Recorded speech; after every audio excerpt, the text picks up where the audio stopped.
AutoCADiens, bienvenue dans l'une de mes capsules AutoCAD. Je me présente Stéphanie Racine, experte en bon départ. Bien commencer ou peaufiner l'utilisation de votre logiciel AutoCAD. C'est vraiment ce que je véhicule au travers de, comme d'habitude, ma chaîne YouTube. Donc aujourd'hui, je vous invite, comme d'habitude, à aller visiter ma page web au www.stephanie-cadesser.com. Vous y trouverez plusieurs informations.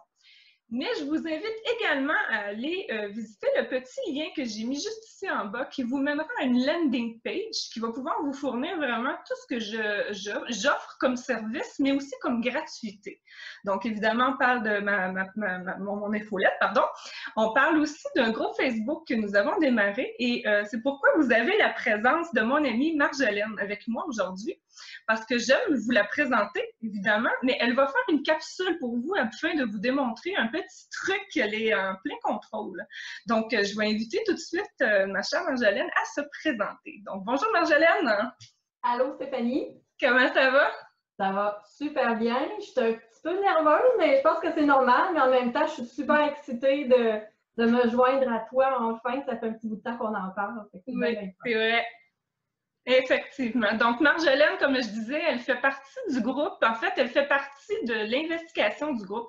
Elle va m'aider au sein du groupe à publier puis à répondre aux gens avec les questionnements AutoCAD. Donc, le groupe est vraiment là pour répondre à vos nombreuses questions AutoCAD, que ça soit dans la manipulation certaines commandes ou tout simplement pour régler des petites problématiques qu'on a comme des bugs, nos mercredis bugs que Marjolaine d'ailleurs a pris en main et tout.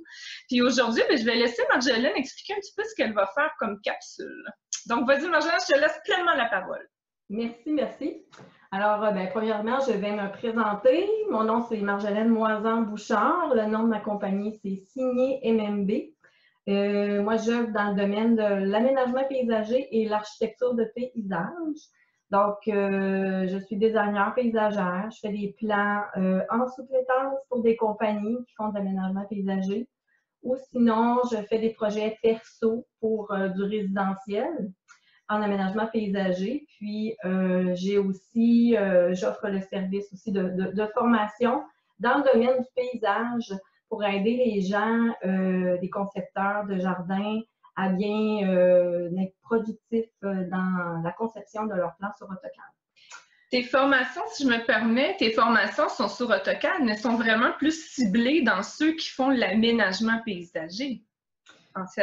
En fait, c'est vraiment le secteur ciblé parce que c'est sûr que je connais quand même d'autres façons de dessiner. J'ai travaillé dans le milieu de l'architecture aussi. Mais par le biais de l'aménagement paysager, de l'architecture de paysage, on utilise beaucoup des outils qui sont un peu différents de l'architecture. Tu sais, on travaille avec des milieux géoréférencés, par exemple, avec des coordonnées géodésiques. Il y a beaucoup de systèmes de référence. Bref, c'est un peu différent. Donc, ça permet de toucher vraiment aux gens, ceux qui font de l'aménagement paysager avec les commandes qui sont vraiment attribuées. Donc, c'est très spécifique et complémentaire en utilisation AutoCAD.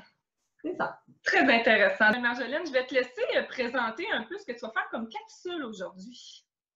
Aujourd'hui, je vais vous présenter un petit truc que je viens d'ajouter dans mon gabarit. Donc, j'insère des champs à l'intérieur de mon cartouche pour pouvoir avoir toujours la même information, peu importe le format de cartouche que j'ai à l'intérieur du même projet. Excellent! Alors, je vais vous partager mon écran. Est-ce que c'est bien là, Stéphanie? Oui, tout est parfait. Super! Donc là, ce qu'on voit, c'est un cartouche avec déjà des champs. Il y a déjà des champs dedans. Ce qu'on voit là, le texte, là, madame, monsieur, ça ici, là, on le voit que c'est comme, il y a comme une espèce de hachure en arrière. C'est déjà une indication qu'il y a un champ. Donc, pour le reste, j'avais pas besoin de champ, donc c'est pour ça qu'il n'y a pas de petits hachures en arrière. Donc, moi, de la manière que je fonctionne, c'est que je vais dans le petit logo d'AutoCAD, dans utilitaire de dessin, ensuite dans les propriétés du dessin. Donc, c'est à partir de là que tout se gère. Moi, j'ai ajouté par le biais de petit onglet ici, Ajouter. À chaque fois que j'ajoute un nom et une valeur, ça s'enregistre dans le dessin, dans le fichier au complet finalement. C'est ce qui fait que d'une cartouche à l'autre, j'ai toujours la même chose qui revient. Par exemple, si je change le Madame, Monsieur par Madame Lacroix, parce que j'ai su que c'était le nom. Là, j'ai fait vraiment la modification, sauf que ça n'a pas apparu tout de suite. L'important, c'est d'aller dans Affichage et Régénérer un region. Le bloc va se mettre à jour. C'est le seul petit hic là, qui est tannant quand on ne le sait pas. Donc là, il y a comme une lenteur présentement.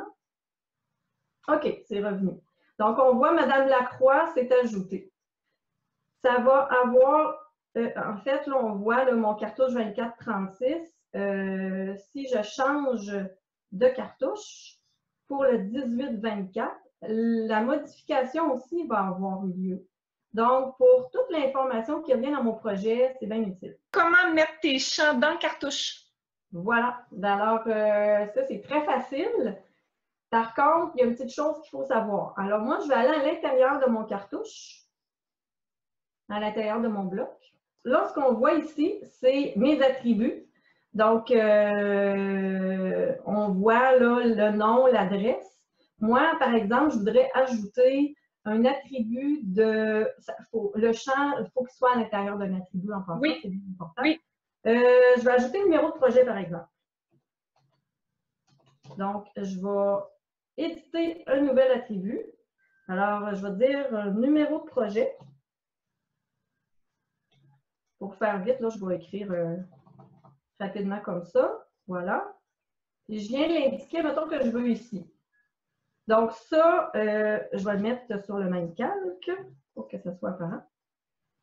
Dans cet attribut-là, ce qui est important de savoir, c'est que quand on clique dessus, il faut vraiment que ça soit un texte multiligne. Quand on crée un nouvel attribut, c'est souvent pas le cas. Alors ici, je vois dans ligne multiple, puis au lieu d'être à non, je le mets à oui. C'est bon à savoir. Oui, en effet. Donc, là, il faut que je lui attribue un champ. Alors, je vais aller en créer un nouveau. Je vais aller dans mon utilitaire de dessin, propriété de dessin, puis je vais aller en ajouter un. Alors, j'ajoute numéro de projet. On va l'écrire comme il faut. Projet, OK. Puis ma valeur, XXX, parce que ça change une fois de temps en temps. Alors, voilà. Tout est là. Je clique sur OK. Donc, ça, c'est la première étape. La deuxième étape, c'est d'associer cette utilitaire-là, cette donnée-là à un champ. Donc, il faut que j'aille à l'intérieur de mon attribut avec les trois petits points. Puis, à partir de là, je peux effacer là, mes trois petits X que j'avais mis au départ, là, parce que j'en avais plus besoin. On clique droit sur la souris, puis c'est là qu'on peut aller insérer un champ. Dans la liste des champs, on va voir les choses qu'on a ajoutées à l'intérieur, que j'avais tantôt là, comme description. J'avais l'adresse client, le code postal, tout ça. Puis regarde, on voit mon numéro de projet. Donc, je clique dessus, je clique sur OK, OK, puis c'est terminé. Alors là, j'ai juste à fermer l'éditeur de bloc, l'enregistrer.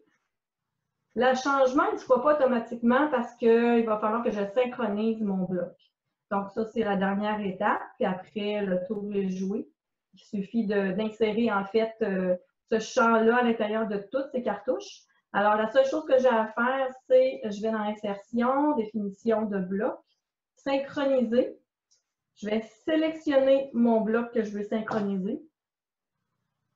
Puis là, on a le numéro qui apparaît. Si je veux ajouter mon numéro de projet, je retourne dans mes propriétés du fichier, puis je viens l'ajouter ici, par exemple, 2018-01. Là, encore une fois, le changement, il ne se fait pas automatiquement, il faut faire un regen. Puis là, le changement, c'est fait.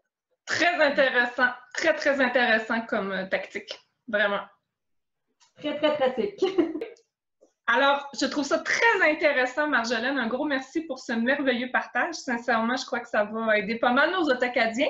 Puis déjà, chers Autocadiens, je vous invite vraiment à venir vous inscrire à notre groupe Facebook qui s'appelle Autocadien Solutions. Vous allez y rencontrer des trucs et astuces qui viennent de Marjolaine autant que de moi et un partage dans une communauté qui est vraiment là pour s'aider auprès de toutes les utilisations diverses que AutoCAD nous apporte.